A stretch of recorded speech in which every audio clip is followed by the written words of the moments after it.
Vamos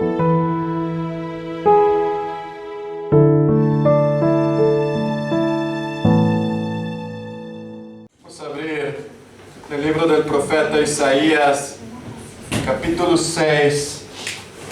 Y vamos a meditar en este último domingo del año los desafíos que este profeta trae a nosotros. Este libro, el desafío del profeta Isaías a nosotros hoy, en este último día del año, día en que dedicamos para examinar nuestras vidas, nuestros corazones. Así que espero que este libro sea de gran ayuda para nosotros. Hemos dado una pausa en nuestra serie de Timoteo, estos últimos finales de semana y el domingo que viene también.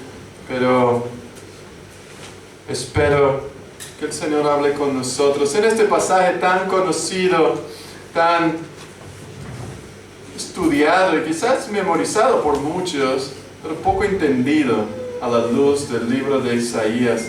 Déjame leer Isaías capítulo 6 del versículo 1 al 8 y luego pasaré a la oración para empezar nuestro estudio de la palabra del Señor. Dice así mi traducción: en el año que murió el rey Usías, vi yo al Señor sentado sobre un trono alto y sublime, y el borde de sus vestiduras llenaba el templo. Por encima de él había serafines, cada uno tenía 6 alas, con 2 cubrían sus rostros, con 2 cubrían sus pies y con 2 volaban. El uno proclamaba al otro diciendo: Santo, Santo, Santo es el Señor de los ejércitos. Toda la tierra está llena de su gloria. Los umbrales de las puertas se estremecieron con la voz del que proclamaba, y el templo se llenó de humo. Entonces dije: ay de mí, pues soy muerto, porque siendo un hombre de labios impuros y habitando en medio de un pueblo de labios impuros, mis ojos han visto al Rey, al Señor de los ejércitos. Entonces voló hacia mí uno de los serafines, trayendo en su mano con unas tenazas un carbón encendido tomado del altar, y tocó con él mi boca diciendo: he aquí que esto ha tocado tus labios, tu culpa ha sido quitada, tu pecado ha sido perdonado. Entonces escuché la voz del Señor que decía: ¿a quién enviaré? ¿Y a quién irá por nosotros? Entonces yo respondí: heme aquí, envíame a mí. Vamos a orar. Señor nuestro Dios y Padre, nos acercamos a ti esta mañana por la gracia y misericordia de nuestro Señor Jesucristo, que vino a este mundo a morir en nuestro lugar, a recibir la paga de nuestra culpa, y Él se ha sacrificado en nuestro lugar y ha recibido gloria, poder, honra y majestad, porque Él se lo merece toda la gloria y la honra por los siglos de los siglos. Pero queremos, Padre, en este último día del año, no es un día diferente de los otros, pero queremos darte gracias. Gracias por todo lo que has hecho en nosotros y por nosotros en este año. Gracias, Señor, por cuidar de nuestras vidas. Gracias por protegernos. Gracias por cuidar de nuestros corazones, de nuestras mentes. Y gracias por permitirnos estar aquí, adorándote, conociéndote en medio de tu pueblo. Gracias, Señor, por amarnos con un amor incomprensible. Gracias, Señor, porque a pesar de nuestra infidelidad, rebeldía, tú sigues siendo fiel. Tú no cambias. Y tú tienes demostrado cada día tu poder sobre nosotros. Padre, también te damos gracias por el cuidado que has tenido con esta congregación. Hemos empezado con poquitos, pero tú has añadido cada día los tuyos. Aquellos que tú has entrado en comunión desde antes de la fundación del mundo y has mostrado tu gloria, tu bondad, y sigues transformando cada uno a la imagen de Jesucristo. Gracias también te damos, Señor, por librarnos de malos obreros, malos hermanos que se infiltran como lobos feroces y quieren destruir tu grey. Pero ella no pertenece a hombres, no pertenece al gobierno, no pertenece a ningún rey de esta tierra, sino pertenece a Cristo, que lo compró con su propia sangre. Y por eso podemos descansar, porque tú cuidas de nosotros, Señor. Tú cuidas de tu pueblo. Por eso te damos gracias, Señor, por usar poderosamente tu palabra para abrir nuestros ojos, para abrir los ojos de los ciegos, para dar fuerza a los cansados, sostener a los que dudan de tu grandeza y dirigir a los perdidos a la ciudad celestial. Señor, gracias te damos por salvar pecadores, por perdonar nuestros pecados y seguir transformándonos incansablemente día tras día. Señor, oramos también para que el año de 2024 nuestros corazones sean fieles a ti. Nuestro compromiso contigo sea más fiel, más devoto. Oramos para una devoción más intensa con tu palabra, con tu gloria, con tu reino y los unos con los otros. Oramos, oh Señor, para que llénanos de tu palabra, llénanos de tu espíritu, para que con más intrepidez podamos predicar tu verdad a este mundo caído en tinieblas. Señor, oramos para que podamos ser más capaces de luchar contra el pecado y la tentación que nos rodea. Danos, oh Señor, fuerza, pero danos también más dependencia de ti. Ayúdanos a esperar más en ti. Ayúdanos a obedecerte más, a tener una disposición de glorificarte, de buscar tu voluntad y menos la nuestra. Señor, no nos abandones en este año. No nos deja creer que ya lo hemos alcanzado algo o hemos conocido algo de ti. Padre, recuérdanos siempre, cada día del año, el Evangelio de Jesucristo. Ayúdanos a acordarnos de tu gracia abundante y de tu misericordia que se renueva día tras día. Ayúdanos, Señor, sosténtanos, sostiénenos en nuestras debilidades, ilumina nuestros caminos con tu verdad y ayúdanos a caminar en novedad de vida para que tu nombre no sea blasfemado, sino glorificado, que tu reino avance y tu voluntad sea hecha, y que tu iglesia triunfe sobre la maldad de este mundo. Padre, oramos por cada hermano y hermana aquí, a los que vinieran y a los que no pudieran venir esta mañana, que tú les sostengas, les dé fuerza para mirar a Cristo, pero también que se acercan a la iglesia para conocer más de tu gloria y que puedan reflexionar en tu palabra y no en una denominación nueva, que pueden ser conformados a Cristo y no a la filosofía de un hombre. Señor, que nuevas personas se acerquen a Cristo y a tu palabra por medio de nosotros. Padre, queremos en este año pedirte, úsanos, glorifícate a través de nosotros, úsanos para tu gloria, úsanos para alcanzar al perdido, para glorificar tu nombre. Esto es lo que te pedimos en el nombre de Jesucristo. Amén.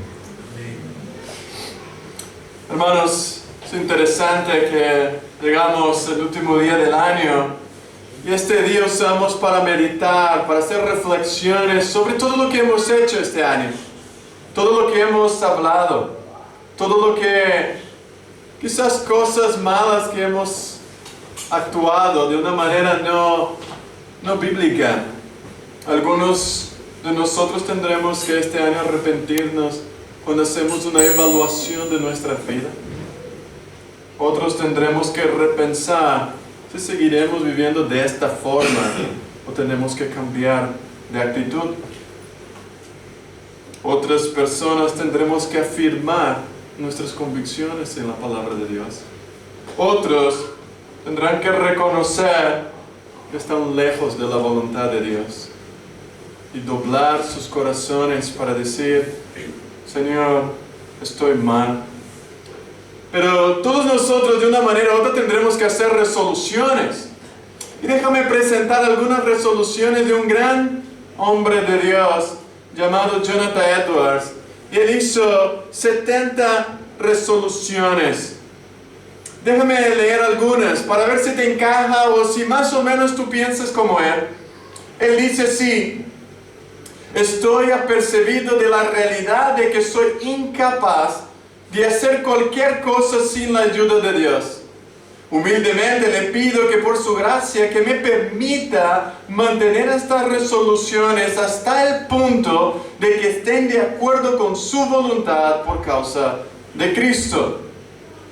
La primera resolución de Jonathan Edwards dice: tomo la resolución de que hoy voy a hacer todo aquello que piense que sea más para la gloria de Dios, para el bien de los demás, beneficio y placer del prójimo que el mío. Durante mi tiempo, sin ninguna consideración del tiempo, ya sea ahora o tras millares de años, me resuelvo a hacer cualquier cosa que sea mi tarea y deber para el bien y la ventaja de la humanidad en general.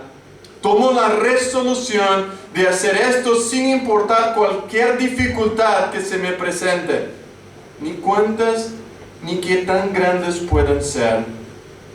Resuelvo que si alguna vez caigo me vuelvo perezoso de tal manera que falle para no mantener esta resolución.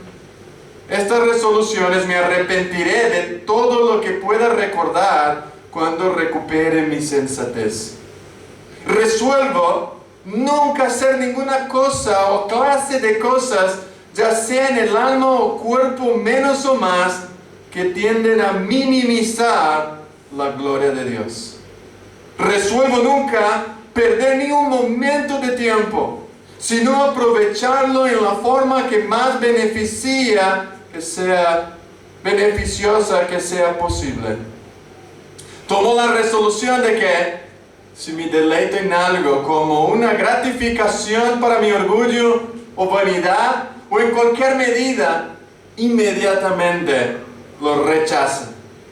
Estoy resuelto a constantemente con el mayor esmero y diligencia y el escrutinio más estricto observar detenidamente el estado de mi alma, de manera que pueda saber si tengo verdaderamente un interés en Cristo o no, para que cuando yo muera no sea encontrado ninguna negligencia con respecto a esto de lo que tenga que arrepentirme. Solo he leído algunas resoluciones de este hombre. Mi pregunta para vosotros es: ¿cuáles son las vuestras? ¿Cuáles son tus resoluciones para 2024?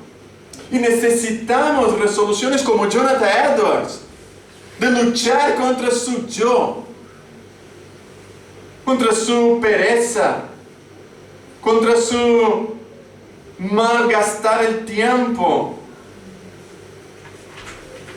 para transformar nuestros propósitos y compromisos según la voluntad de Dios.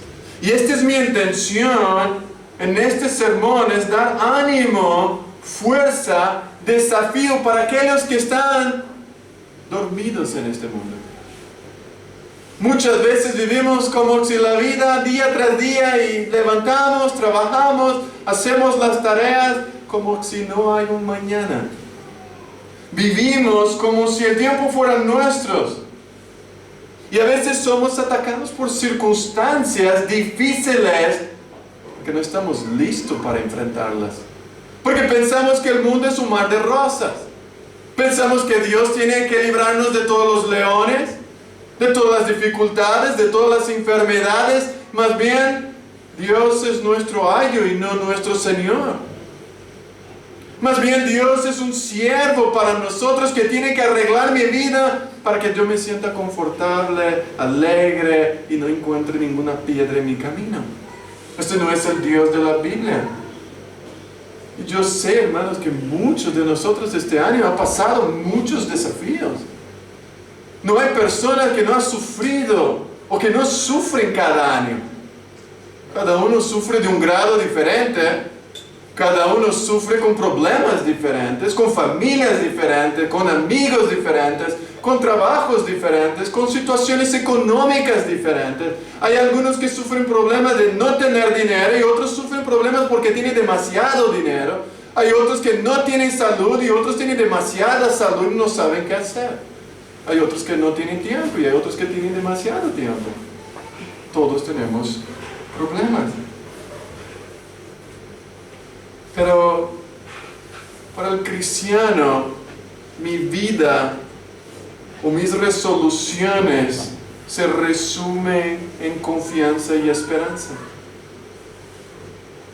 Al final, nosotros dedicaremos nuestra vida a lo que realmente confiamos. Realmente todo se resume en esperanza y confianza. Fuera de esto no hay vida. Si tú no tienes esperanza y no confías, ¿para qué vivir? Esto es inseguridad, temor. Y nos aferramos, hermanos y hermanas, a algo que llegamos al final de año y estamos cansados. Porque nosotros nos aferramos a algo que no es bueno. Algo que nuestro corazón, como hablaba el hermano Michael, un ídolo que no puede satisfacer. Porque de verdad somos una fábrica de ídolos y todos los días o cada año fabricamos un ídolo nuevo para darnos esperanza, para darnos el gozo que esperamos tener. Y tú y yo nos aferramos a algo o confiamos en algo que muchas veces no es Dios. Y cuando miramos el libro de Isaías, Jeremías, Ezequiel y Daniel, cada uno de ellos contrasta nuestra verdadera esperanza con otras cosas que pueden parecerse buenas y ser seductoras, pero que finalmente nos decepcionarán. Todos estos libros, los profetas mayores, que no son mayores por ser mejores, sino porque sus libros son grandes, pero todos ellos van a luchar en contra de quién estás confiando hoy. Esta es la lucha. Si quieres entender estos profetas, debes preguntar eso. ¿Quién estás confiando hoy? ¿Quién has confiado en el año de 2023? ¿Y quién irás a confiar en el año de 2024? Permítame dar un básico esquema de Isaías. Isaías tiene 66 capítulos, con la excepción de 4 capítulos en el medio. Todo el libro se compone de poesía, oráculos y profecía. La primera mitad de este libro, del capítulo 1 al 35, consiste en profecía y poesía sobre Dios y su expresión hacia su pueblo, cómo Dios se revela hacia su pueblo. Pero los 5 primeros capítulos de Isaías es el resumen del libro. Si tú quieres entender todo Isaías, lee detenidamente los 5 primeros capítulos y él te dice todo el libro. Luego, después, cada capítulo él va a abrir más acerca de este libro. Pero de los capítulos 36 al 39, esta es la sesión central. Esta es la énfasis, esta es la grasa de este libro. En esta sesión, la poesía se detiene y se registra un dramático acontecimiento histórico: el cerco de Jerusalén por los asirios. Y ahí es donde va a demostrar en quién Israel o Jerusalén estaba confiando realmente. En los capítulos 40 al 66, entonces el profeta vuelve a la poesía y algunas profecías finales. Pero se puede decir que la primera mitad de Isaías contiene mucho fatalismo y pesimismo. Tú lees los primeros 35 capítulos y tú dices, madre mía, qué pueblo más horrible. ¿Quién son este Señor? Destrúalo. Por favor. Y tú empiezas a decir, oye, pues, parece conmigo. Oh, quizás yo tengo alguna conexión con ellos. Pero la segunda mitad, entonces empieza a aparecer razones para la esperanza. Pero sin embargo, todo este pueblo se ve tentado del comienzo al fin a confiar en cosas que no deberían confiar. Porque la realidad, hermanos y hermanas, tú y yo somos tentados todos los días a confiar en algo que no es el Rey de Reyes. Y este libro, que fue escrito quizás la segunda mitad del siglo 8 antes de Cristo, aproximadamente en el año 750 antes de Jesucristo, 5 reyes diferentes reinaron sobre Judá en el periodo que Isaías estaba escribiendo. El reino fue construido alrededor de Jerusalén y el ministerio de Isaías comenzó al final del reinado del rey Usías y terminó durante el reinado del rey Manasés, el rey más perverso. Y la historia, los historiadores dicen que Manasés, el hijo malvado de Ezequías, que reinó 55 años, y dice la tradición que el rey Manasés capturó a Isaías porque odiaba sus profecías contra los falsos cultos que este rey fomentaba, y el rey mandó cerrar a Isaías en el medio. Lo colgaron boca abajo y de arriba abajo lo cerraron. Y quizás el autor de Hebreos 11:37, cuando dice que algunos individuos fueron cerrados en dos, este autor se refería a Isaías. Isaías fue el hombre cerrado en dos. Pero a la luz de este trasfondo necesitamos preguntar: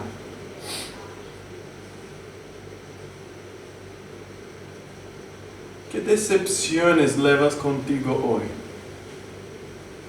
¿O este año? Algunas decepciones son más graves que otras. Por un lado, personas han errado contra ti este año. Personas se han equivocado contigo. Personas te han hecho daño este año. Y muchas veces nos decepcionamos no con cosas, sino con personas. Porque las cosas lo cambiamos y compramos otra. Pero las personas no se pueden sustituir. Y nos decepcionamos porque confiamos a un nivel tan grande en las personas que ellas se ponen en el lugar de Dios.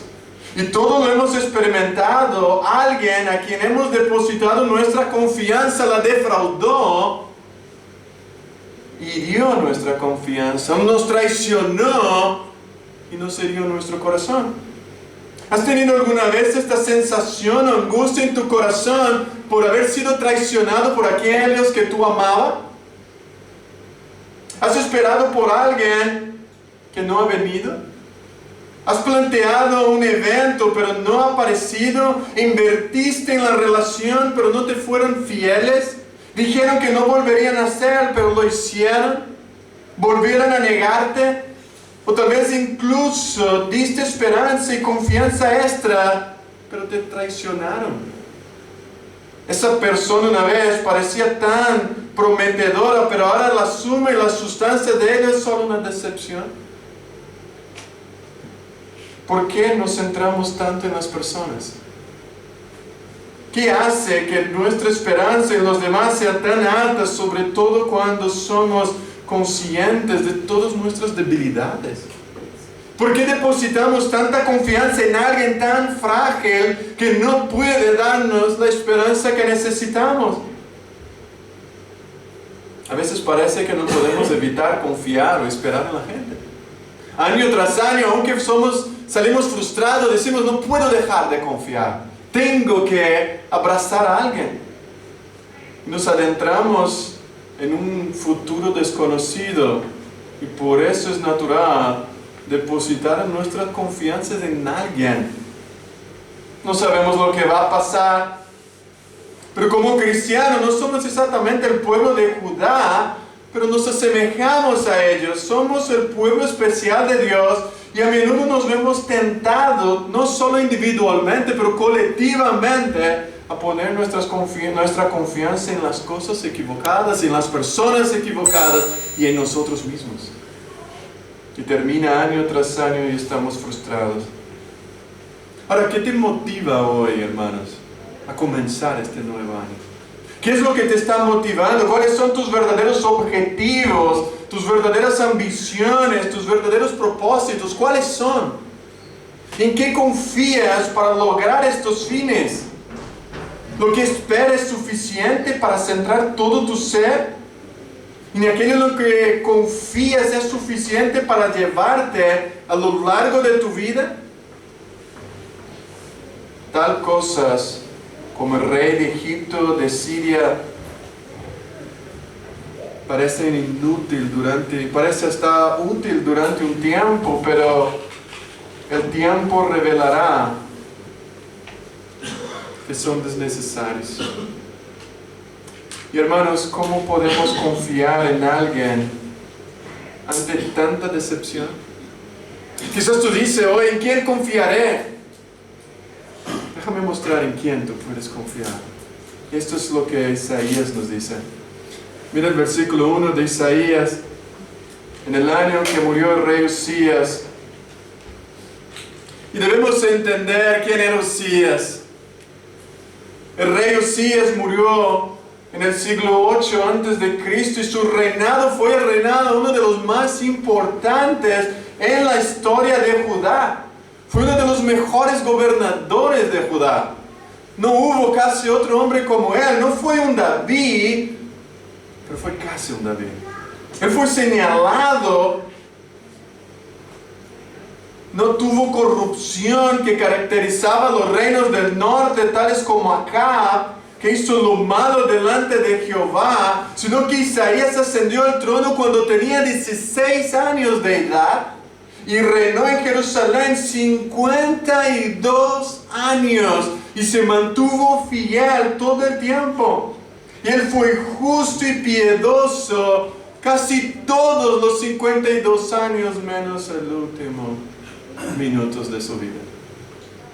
Pero la Biblia nos dice que Isaías comenzó su reino piadosamente. Él hizo lo que era recto. Segunda de Crónicas 26 nos dice, a los ojos de Jehová. Él buscó a Jehová y fue bendecido. Él venció a los filisteos y todas las otras naciones en batalla. Él edificó torres en Jerusalén, fortaleció sus murallas, abrió pozos en el desierto y estimuló un gran crecimiento de agricultura nacional. Él restauró el poder militar de Judá hasta el nivel de Salomón. No hubo rey tal como Usías. Y la mayor parte de la vida de él fue un rey grande y amado por toda la población. La nación le amaba. Y la historia de Usías, un gran rey, pero que termina tristemente. Drásticamente, sus últimos días fueron trágicos para un héroe como él era. Su carrera se deterioró por el pecado del orgullo.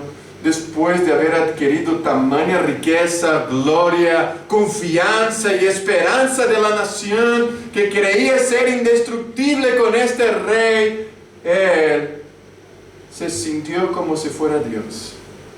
Entró en el templo con insolencia y arrogancia, reclamando para sí el derecho que solo Dios tenía. Dios había dicho a los sacerdotes que podían entrar, pero él entra y quería coger del altar lo que solo el sumo sacerdote podría. Aunque los sacerdotes lo detuvieran con toda la fuerza, Usías se enfureció, y mientras él quiso entrar a la fuerza en el altar de Dios, lepra vino sobre él y él murió avergonzado, y sus últimos años vivió excluido de la casa de Jehová con lepra. El gran rey muere leproso. Y muere Usías. Y a pesar de la vergüenza de sus últimos años, la nación lloró amargamente por este rey. Pero Usías fue un gran rey. Él devolvió el esplendor de la nación. Él fortaleció el reino de Judá. Él dejó una especie de vacío de poder cuando murió. Le sucedió el rey Jotam, hijo de Usías, que reinó 16 años y continuó lo que hizo su padre, pero no tanto como él. Luego vino el rey Acaz, hijo de Jotam, que le sucedió, reinó 16 años, el imperio crecía, pero no tanto como Usías. Luego que murió Acaz, le siguió Ezequías, hijo de Acaz, y el rey Ezequías reinó 29 años como quizás un buen rey, pero durante su reinado se acaba el reino de Judá y se distingue, se va disminuyendo, y esta es la situación que llegamos aquí en Isaías. Este es el trasfondo que vemos Isaías. Llegando en el templo, este profeta para llorar. Ha muerto el rey. ¿Qué hacemos? Y es interesante que es lo que aprende Isaías aquí. Es algo que tú y yo necesitamos aprender en nuestras vidas. Que en medio del desespero del profeta, Dios le muestra quién realmente reina. Este es mi primer punto. Cuando el libro no está hablando de la situación geopolítica de la época de Isaías, sino que cuando él tiene la visión, él ve algo mucho más grande, mucho más poderoso. Él fue a buscar al Señor consolación. Él fue a buscar lleno de angustia. ¿Qué ha pasado ahora, Señor? ¿O qué pasará con nosotros? Y debes entender, hermanos y hermanas, que la historia de los profetas es la historia de un libro de mártires. Estos hombres eran como víctimas de la Tercera Guerra Mundial, la Segunda Guerra Mundial, morían solos. El profeta del Antiguo Testamento era un hombre solitario, era un hombre que tenía una tarea muy difícil designada por Dios. Y ellos eran como el propio Jesús en Isaías 53, despreciado, desechado entre los hombres, varón de dolores, experimentado en quebranto. La mayoría de estos profetas eran humildes, campesinos, pastores. Su lugar de reunión con Dios era el desierto. Sus canciones eran compuestas llenas de lágrimas. Pero Dios trae a este profeta Isaías, que era de la nobleza. Él no tenía casi ningún problema económico. Pero es interesante que Dios le puso para hablar a grandes reyes. Pero llega Isaías aquí, y lo que vemos en Isaías, algunos dicen, pero mis labios eran inmundos. ¿Qué es lo que había de inmundo en estos labios? Bueno, el problema era confiar en las cosas equivocadas. Cuando Isaías va a buscar consolación, que toda la nación y hasta el mismo profeta habían puesto su confianza y esperanza en un rey, en una persona y no en Dios. ¿Cómo se reveló específicamente este pueblo? Bueno, miren el capítulo 1, abre conmigo, deja Isaías abierto, dice el capítulo 1. Versículos 2 al 4 dice: oíd cielos y escuchad tierra, porque Jehová ha hablado.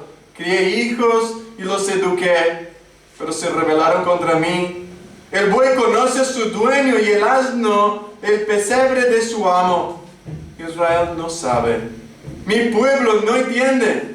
Oh nación pecadora, pueblo mal cargado de iniquidad, vástago de malhechores, hijos que obran con corrupción.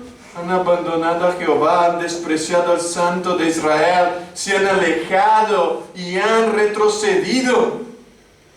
Este es el pueblo que está confiando en otras cosas que no a Dios. Confiaban en otros reyes, a reyes extranjeros. Cuando los sirios vinieron y la amenazaban, recogieron a los egipcios. Deféndenos, porque tenían carros, tenían jinetes.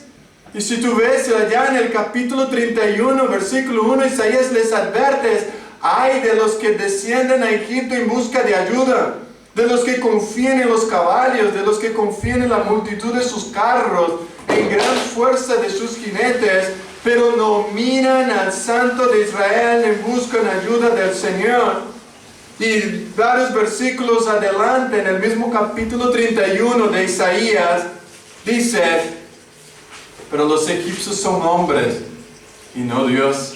Sus caballos son de carne y no de espíritu. Cuando el Señor extienda su mano, el que ayuda tropezará y el que es ayudado caerá. Ambos perecerán juntos.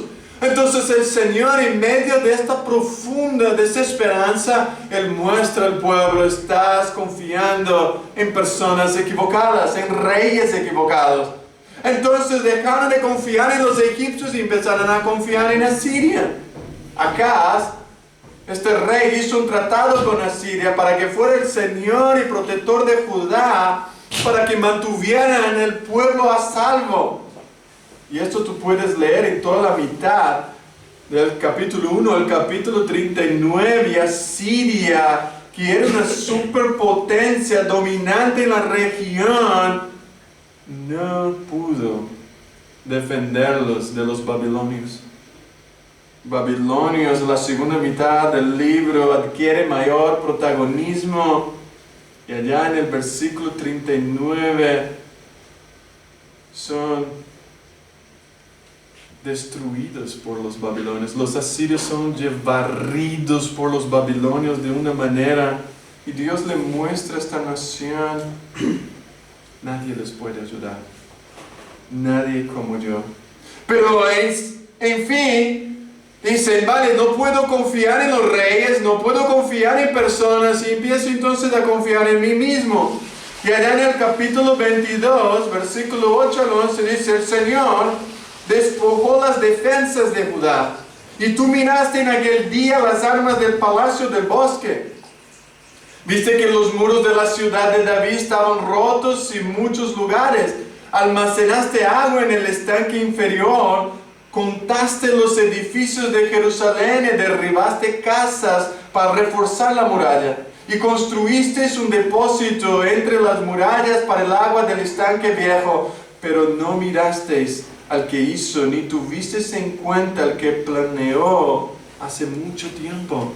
El pueblo empieza a mirarse hacia sí mismo para intentar luchar contra las naciones alrededor. Se vuelven hacia su autosuficiencia. En el capítulo 29 dice: para ustedes toda esta visión no es más que palabras selladas en un rollo. Y si las da el rollo a alguien que sepa leer, le dice: lee esto por favor, te responde: no puedo, está sellado.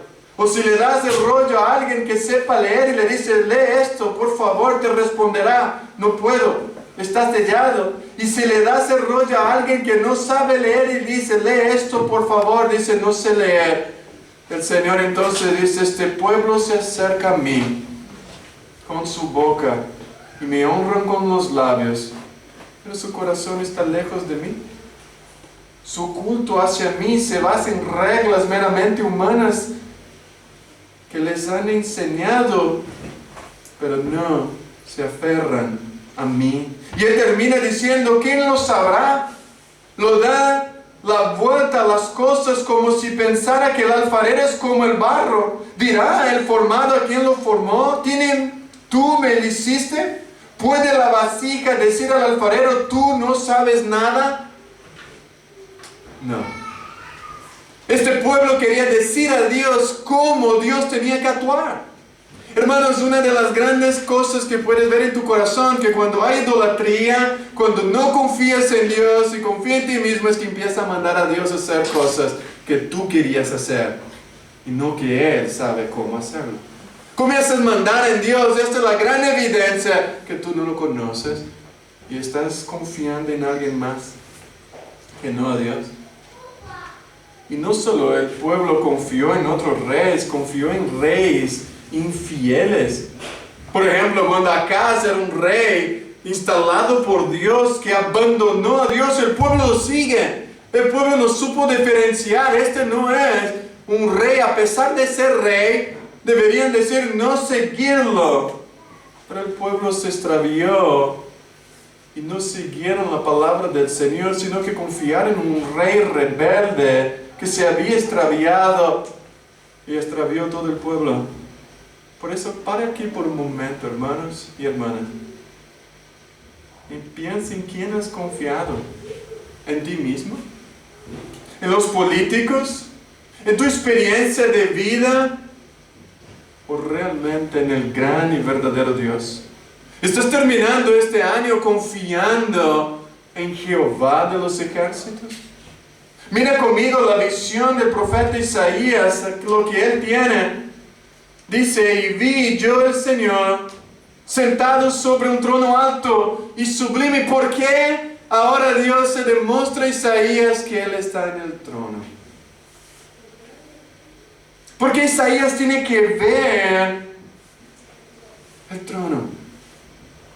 Dios le muestra en este desespero del profeta, Dios comienza a demostrar su gloria y quién es el que reina sobre toda la tierra. ¿Quién es el verdadero rey? Isaías ve la suprema exaltación de Dios que está por encima de todos, que es trascendente.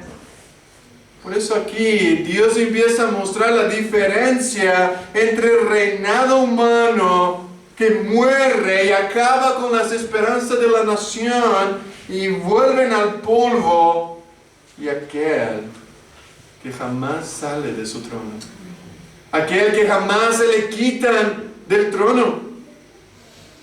Por eso el Salmo 146 dice, no confiéis en los príncipes ni en el Hijo de Hombre, porque no hay en ellos salvación, pues sale su aliento y vuelve a la tierra. En este mismo día perece. Reinará Jehová para siempre, tu Dios, oh Sión, de generación en generación. Aleluya. Isaías está viendo un Dios que no puede morir. El rey del pueblo puede morir. Los hombres de la tierra morirán, son débiles, pero Dios, el Rey de Reyes, está sentado en su trono. Él se sienta sobre su trono de gloria, un trono de gobierno, un trono de gracia, en el cual debemos estar sujetos y obedientes, llegando a Él con toda confianza, porque Él está sentado en un trono alto, sin competencia y sin contradicción, y ese trono es eterno, es inmutable. Este trono Él no se orgullece, ni pasa por encima de sus atributos, y nadie se puede comparar con Él. Él es infinitamente glorioso y solo sus faldas llenan el templo. Él convierte en nada a los poderosos, y ahí tú llegas a Isaías 40. Él gobierna la tierra y hace como cosa vana, como si nunca hubiera sido plantado, y Él termina diciendo, ¿a quién me haréis semejantes? ¿O a quién me compararéis? Dice el santo. Y es interesante que este rey, los serafines están por encima de Él. Él no tiene problema. Él no tiene problema de que alguien esté por encima de Él. Él está sentado en el trono. El mundo se está destruyendo, pero Él sigue sentado. Él sigue gobernando. Y es interesante que aún los serafines tienen que cerrar los ojos para verlo. Los serafines, no sabemos cómo eran, pero Spurgeon dice que estos seres tenían la cara cubierta, no se podía ver. Isaías no pudo verlo como eran. Algunos están describiendo algunos ángeles, no sé cómo lo han visto, algunos serafines. Pero estos tenían la cara cubiertas, eran temibles y feroces, eran los seres más poderosos que Dios hizo, pero aún estos seres tenían que cubrir los ojos, no dejando la boca solamente para hablar y alabar al gran y santo Dios. Hermanos, y es interesante que estos serafines, como un coro alrededor del trono de Dios, unos cantaban: Santo, santo, santo es Jehová de los ejércitos, y otros serafines replicaban diciendo: la tierra está llena de su gloria. Y unos a otros cantaban perpetuamente este himno, lo cual cantaremos nosotros para siempre: Santo, santo, santo es el Señor.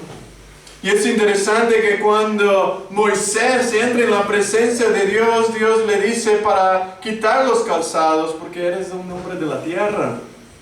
Y Dios no mostró su gloria a Moisés. Pero cuando Isaías vino al templo, había una crisis de soberanía, había una crisis de confianza. Y este Dios sentado muestra a Isaías: no te preocupes, Isaías, yo gobierno, yo controlo, yo soy el soberano. Y a pesar del desespero de Isaías, de la nación, Dios soberanamente está sentado. No quiere decir que Él tiene mala voluntad, no quiere decir que Él es indiferente a la situación. Cuando está sentado, quiere decir Él tiene total control, nada sale de mis manos, yo puedo hacer todo lo que yo quiero. Hermanos, y esto es lo que necesitamos en nuestras vidas hoy. Tú necesitas ver la grandeza de Dios y quitar tu esperanza de las cosas, de las personas, de ti mismo, para poner en aquel que está sentado. Necesitas tener una visión más grande de Dios, de su gloria, de su santidad, para que puedas confiar en Él. El mundo está en guerra. El mundo está siendo destruido, no sabemos hasta cuándo viviremos, pero Él está sentado. Él gobierna. La pregunta para ti: ¿pasarás un año más confiando en otra persona y no en aquel que está sentado? ¿Pasarás confiando en hombres que van de aquí para allá o en aquel que sentado gobierna sobre todo? Y Él es totalmente diferente, Él trasciende. Hermanos, hoy día hablamos mucho de santidad como si fuera algo, un estado. Hablamos de la presencia de Dios, pero no hablamos de su grandeza. No hablamos de su majestad, de su santidad, que no lo podemos ver, pero necesitamos de ella. No hablamos de su señorío. No hablamos de su reino, que Él reina, que lo podemos ver y contemplar. La pregunta para ti este año es: ¿has visto en 2023 la grandeza de Dios? ¿O sigues viendo solo tus problemas? ¿Sigues agobiado por los problemas que están en tus vidas? ¿O puedes ver a este Rey de Reyes que reina absolutamente, que nadie puede detener su mano? En medio de las situaciones que estás, el lugar que deberías correr para llorar no es en los brazos de las personas, es en el brazo del que está sentado, el Rey de Reyes. ¿A quién estás buscando socorro? ¿A dónde estás yendo para llevar tus lágrimas, tu desesperanza, tu desconfianza? ¿A dónde estás yendo que no es a la presencia de aquel que está sentado? ¿En qué casa estás yendo para llorar? ¿En qué estás buscando? ¿Dónde estás buscando a Dios? Esta es la pregunta. Los hombres te decepcionarán, no te entenderán. Dígame, ¿cómo es tu Dios? Y te diré a quién está adorando y buscando. Si has llegado por primera vez aquí, quizás puedes salir de una situación difícil con tus esfuerzos, mas no podrás contar con la ayuda del Señor hasta que te rindas a Él en arrepentimiento y fe y reconozca que Él es el soberano. Él es el rey, tú no eres el rey de tu vida, yo no soy el rey de mi vida, es Él. Y debes venir en arrepentimiento y fe. Pero mira la segunda parte.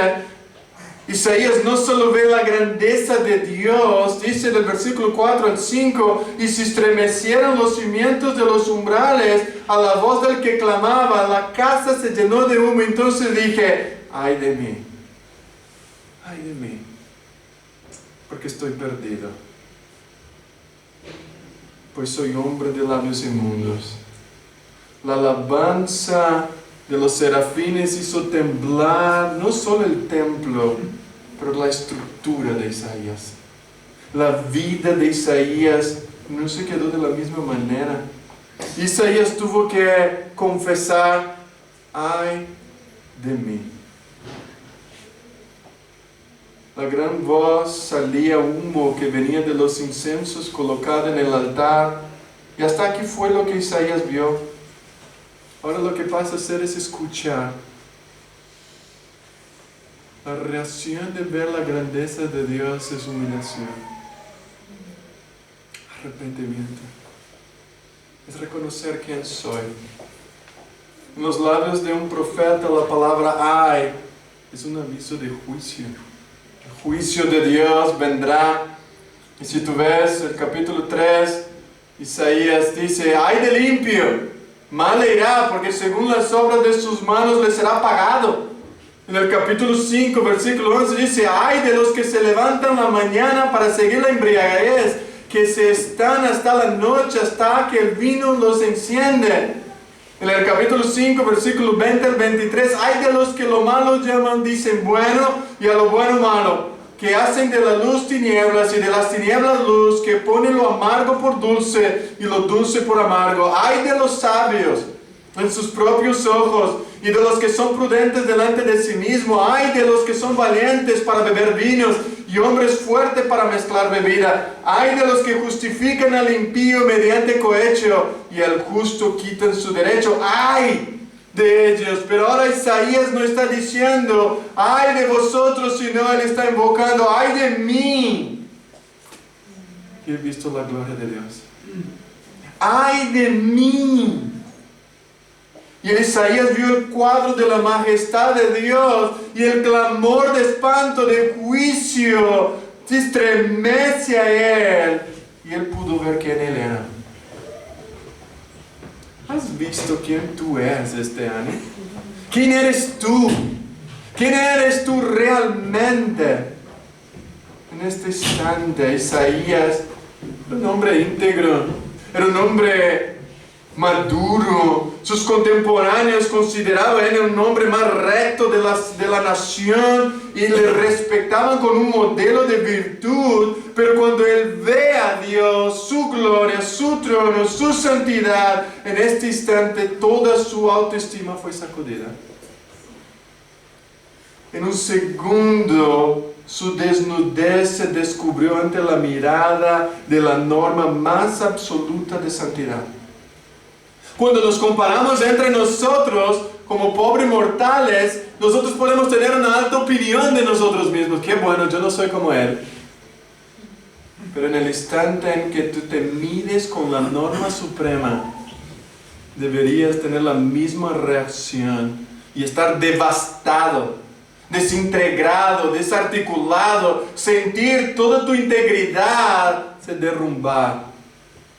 Y nuestra mayor debilidad es ver que el pecado de los otros es peor que los nuestros.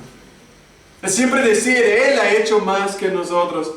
Pero nunca vemos cuán mal somos nosotros. Isaías no vio la pequeñez, sino su iniquidad. Isaías vio cuán malo él era delante de Dios. Y estos pecados le hizo ver lo inmundo que él era. Más bien, en Levíticos 13 dice que el leproso debería salir por las calles gritando, inmundo, inmundo soy yo. Isaías está delante de Dios, inmundo, inmundo soy yo. No merezco estar delante de ti, debo estar fuera de tu campamento. No merezco tu perdón. Esto es lo que dice Isaías. Pero realmente la gente hoy día no quiere hablar de su pecaminosidad. La gente no quiere escuchar, porque dice, no, se va a acabar con su autoestima. No me hables de pecado, me hables de otra cosa menos de pecado, pero déjame decirte, si Isaías no viera la santidad, la gloria de Dios, no vería su pecado y sería un inmundo para siempre. Pero en la gracia y en la misericordia de Dios, este telón de fondo vino no para destruirlo, sino para transformarlo, para salvarlo y hacer un nuevo hombre. Y menos mal que Dios no se muestra a nosotros como se mostró a Isaías, si no estaríamos perdidos. Menos mal que Él se muestra a nosotros gradualmente en nuestra corrupción y Él va desplegando su gloria. Y es aquí donde debes preguntarte, hermano, ¿cómo fue tu año de 2023 de arrepentimiento? ¿Cómo fue tu búsqueda por perdón? ¿O cómo estás viendo tu propio pecado? Tu propio corazón, ¿te sientes una persona pecadora o inmunda o te sientes satisfecho? ¿Cómo fue tu año de reconocimiento, humillación de tu inmundicia delante de Dios? Si no reconoces tus iniquidades, es una gran evidencia que no has estado con Dios. No has pasado tiempo con el Señor. Pero el Señor no lo deja ahí. En los versículos 6 al 7, y voló hacia él uno de los serafines, trayendo en su mano un carbón encendido.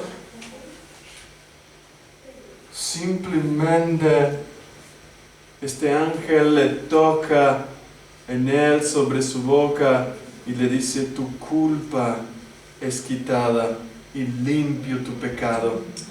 Isaías no pidió a Dios que lo perdonara.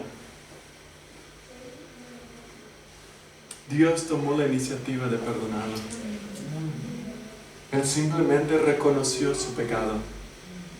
Y lo que yo oro, hermanos, por ti y por mí, es para que Dios abra nuestros ojos para ver lo santo que Él es y cuán pecadores somos nosotros. No para destruirnos, sino para darnos vidas y buscar a Él y ser transformado por Él. El propósito de hacer ver que somos pecadores es para darnos vida y ver el tamaño de su perdón y amor hacia hombres pecadores como tú y yo en Cristo Jesús. Es para vernos que Él no es un Dios de gracia que se deleite en perdonar. Su deleite es perdonar a los que van a Cristo en humildad, reconociendo su maldad. Mira quién es este Dios, que Dios como tú, dice Miqueas, que perdona la maldad y olvida el pecado del remanente de su heredad, no retuvo para siempre su enojo, porque se deleita en misericordia. Ese es el Dios, dice Sofonías, y Jehová está en medio de ti, poderoso. Él salvará, se gozará sobre ti con alegría, callará de amor, se regocijará sobre ti con cánticos. Esto es lo que Isaías en el verso 9, en el versículo 7, está diciendo, que los serafines toman la iniciativa, tocan sobre él y transforman, queman su boca. Hubo un sacrificio. Y este es el sacrificio que Dios quita el pecado del mundo. Dios no hace la vista gorda de nuestros pecados, hermanos. Él es misericordioso, pero Él no tendrá por inocente al culpable. Él tiene que castigar. Y esta es la buena noticia del Evangelio, que Cristo Jesús fue tratado como pecador. Cristo Jesús fue quemado en aquella cruz, vivo, para que tú y yo pudiéramos ser quitada la culpa y la maldad de nuestros pecados. Isaías lamentó sobre su pecado, abrumado, él estaba angustiado, pero Dios lavó y le quitó sus manchas. No fue un castigo cruel. Un momento de carne quemada sobre los labios trajo sanidad que se extendiera por toda la vida. ¿Qué podemos dar a Dios? ¿Qué es lo que podemos dar a Él? ¿Qué le daremos si Él tiene todo? Es la respuesta. Isaías fue dar un corazón arrepentido. ¿Qué te daré, Señor? Huye de mí, yo no puedo estar delante de ti, porque soy un inmundo. Por eso necesitamos ser lavados, una buena ducha como llevó Isaías. Por eso Él dice, venid pues, dice Jehová en el capítulo 1:18. Razonemos juntos. Mira la palabra razonar, resoluciones. Aunque vuestros pecados sean como la grana, como la nieve serán emblanquecidos, aunque sean rojos como el carmesí, verán a ser como blanca lana, y si queréis y obedecéis, comeréis de lo mejor de la tierra. Pero si rehusáis o rebeláis contra mí, seréis consumidos por la espada.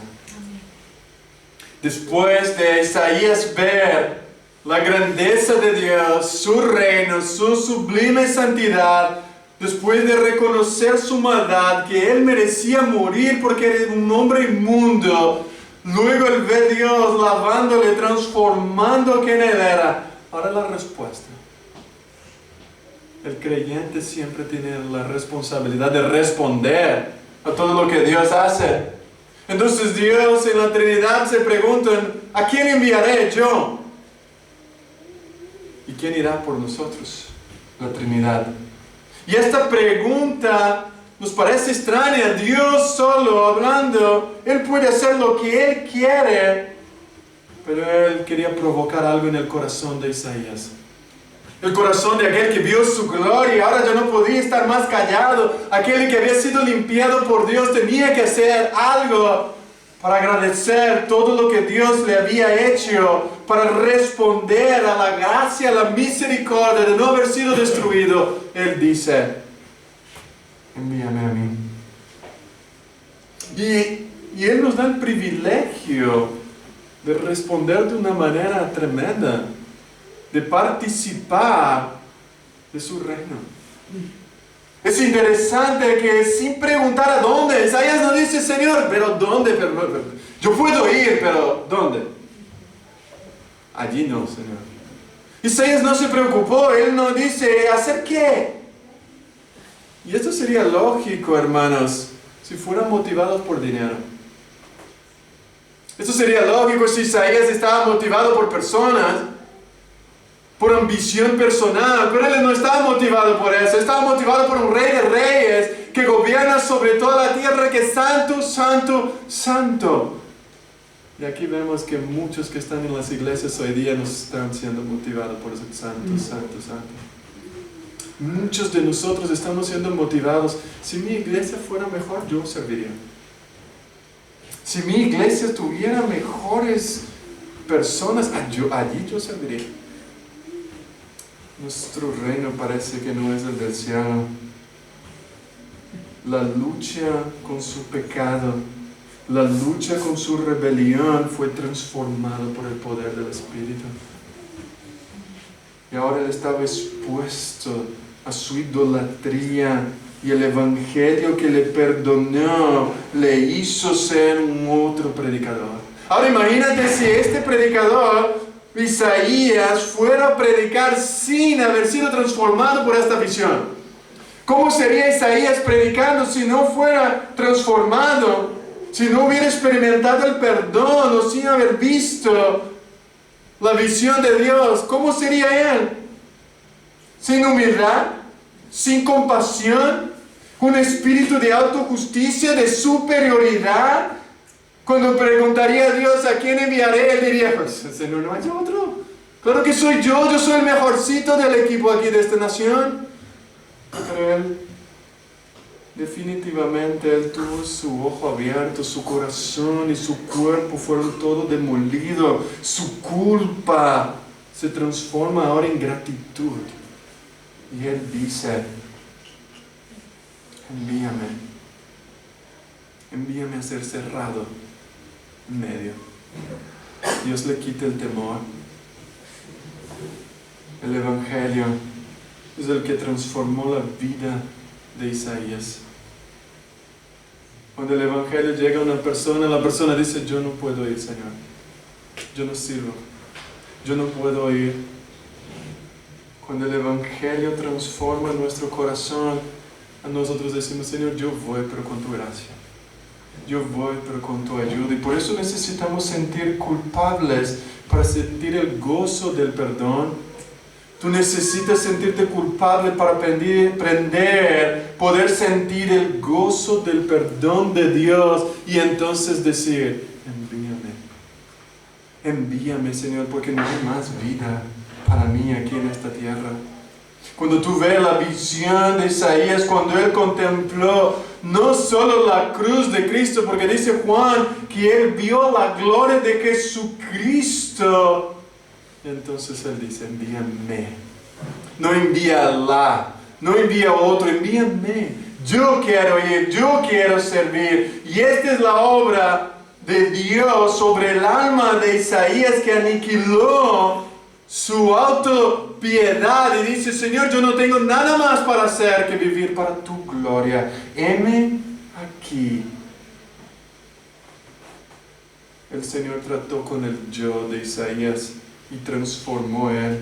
Él sanó la individualidad de este hombre y lo llevó a proclamar las virtudes de aquel que lo ha transformado. Y esto es lo que Pablo dice en 2 Corintios, porque el amor de Cristo nos constriñe pensando esto, que si uno murió por todos, luego todos murieron y por todos murió, para que los que vivan ya no vivan para sí, sino para aquel que murió y resucitó por él. Hermanos, quizás lo que tú necesitas en 2024 es una bomba del Evangelio en tu corazón, una visión más grande de la santidad de Dios, de la gloria de este Rey, para poner tus dones a la disposición de la gloria de Dios. Hermanos, lo que necesitamos, la resolución de este año en primer lugar, es confiar más en Dios y menos en nosotros mismos.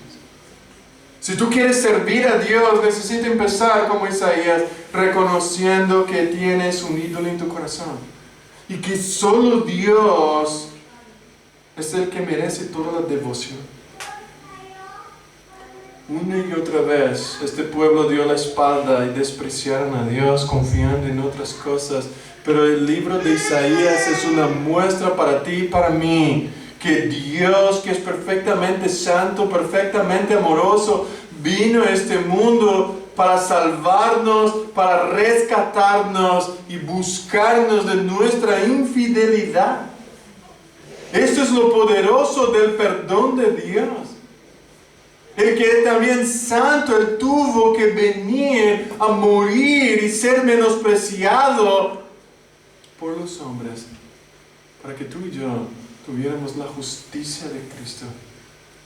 Dios se hizo hombre, vivió una vida perfecta, murió en la cruz, cargó nuestros pecados y en aquella cruz los requisitos del amor de Dios fueron ambos satisfechos para que los pecadores puedan ser perdonados y enviados a este mundo para proclamar la verdad.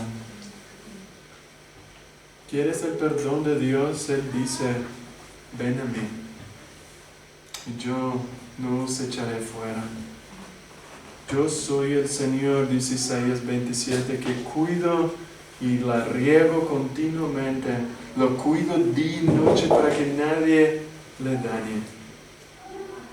Hermanos, Dios ama a los que confían en Él, a los que esperan en Él, a los que son perdonados por Él, y Él guía a este pueblo a servirle de una manera incomprensible. La pregunta para mí y para ti esta mañana es este año de 2024, ¿cómo responderás al mensaje de la santidad, de la majestad de Dios?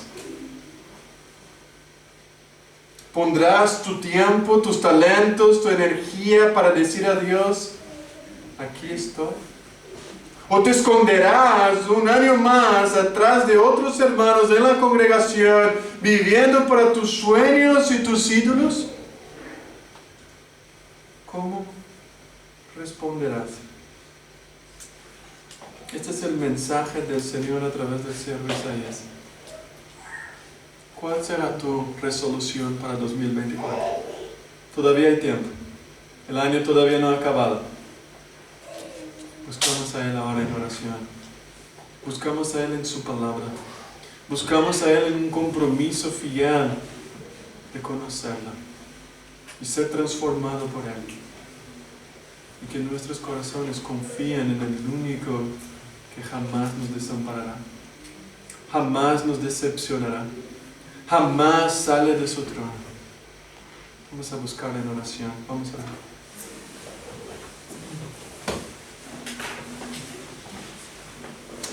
Señor nuestro Dios y Padre, nos acercamos a ti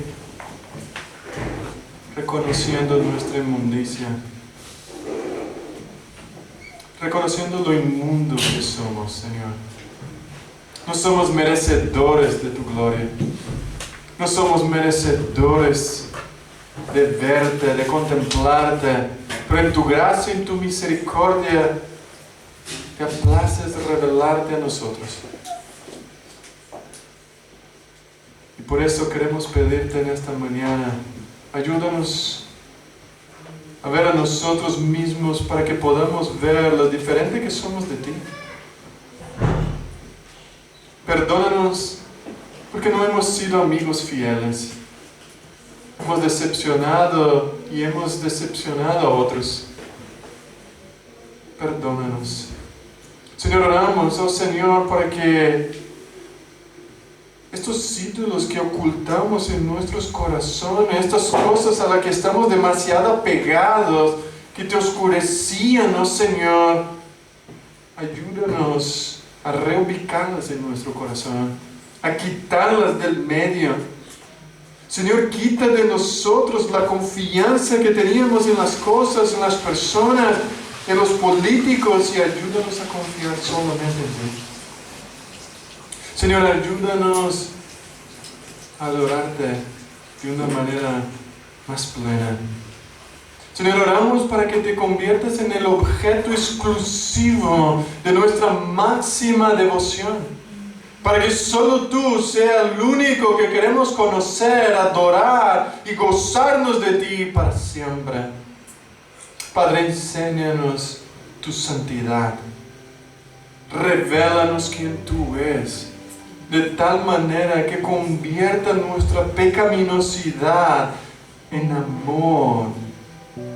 Porque tú has enviado a tu siervo Jesucristo para que cargara nuestras injusticias y pecados en la cruz.